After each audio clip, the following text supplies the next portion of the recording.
वो झुक जाता है। मैंने जब करीब से देखा तो गोरों ने गांधी जी से बात करी, वो हमारे नहीं थे, वो दूसरे देश से आए थे, देश में शासन कर रहे थे, हम गुलाम थे, फिर भी उन्होंने हमसे बात करी। उन्होंने हमसे बात करी और इस बात के लिए मनाया कि आप मान जाइए, हंगर स्ट्राइक छोड़ दीजिए, भूख हड़ताल छोड़ दीजिए।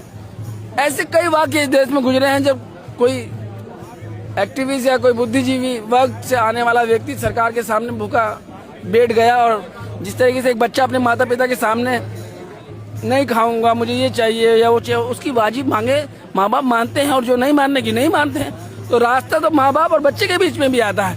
वही सेम कंडीशन जब हम अपने सरकार के सामने होते हैं तो सरकार हमारी माता पिता के रोल में होती है और हम बच्चे के रोल में। माता पिता का दिल करुणा और दया, प्रेम और भाव का भरा होना चाहिए, अहंकार का नहीं। अहंकार किस बात का? अरे अकड़ना तो मुर्दों की पहचान है, हर पल अकड़ते हैं, हर पल अकड़ते हैं। लेकिन एक जिंदा आदमी अगर ज्यादा देर खड़ा रहे ना तो झुकने लगता है, नहीं जा होता खड़ा। इंसान की जिंदगी ये पहचान है कि वो झुक जाता है। दिल्ली पुलिस है ना, जंतर मंतर पे हमारी सांसों को भी अपनी कैमरे में कैद कर लेना चाहती है, हमारी सांसों को भी अपने कैमरे में कैद कर लेना चाहती है। लेकिन हम दीदी आपके माध्यम से बोलना चाहेंगे, हम आपसे नहीं डरते, हम आपसे नहीं डरते, आपकी पुलिस से नहीं डरते। हम गांधी के मानने वाले हैं, हम भगत सिंह के मानने वाले हैं, जो कहते हैं कि आप मुझे मार सकते हैं, मेरे विचारों को नहीं, आप मेरे शरीर को कुचल सकते हो, मुझे नहीं। मुझे कुचल सकते हो, मेरी आत्मा को नहीं। समझ रहे? वो कहते थे कि क्रांति बम और पिस्तौलों से नहीं, विचारों की शान से आती है। समझ रहे?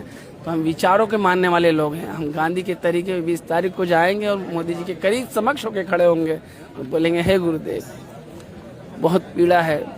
और जिस वक्त से मैं आता हूँ दीदी, उस बारे में बताया मैंने, पता है, मैं उसकी बात आगे कर लूँगा आपसे। बहुत दुख है, तकलीफ है।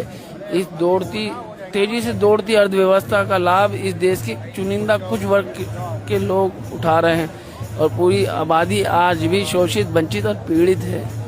हर चीज़ से मैं इसके बारे में बताऊंगा आपको। तो कहते हैं लड़ाई कहीं से भी हो, अगर वो लड़ाई सच की हो, हक की हो, उस लड़ाई का हिस्सा बनना चाहिए। और मैंने अपनी जिंदगी का आधा हिस्सा तो इस लड़ाइयों में लगाया है, अब तक आधा हिस्सा इस लड़ाई का हिस्से में लगाया है। और मेरी आत्मा आंदोलनों पे रहती है।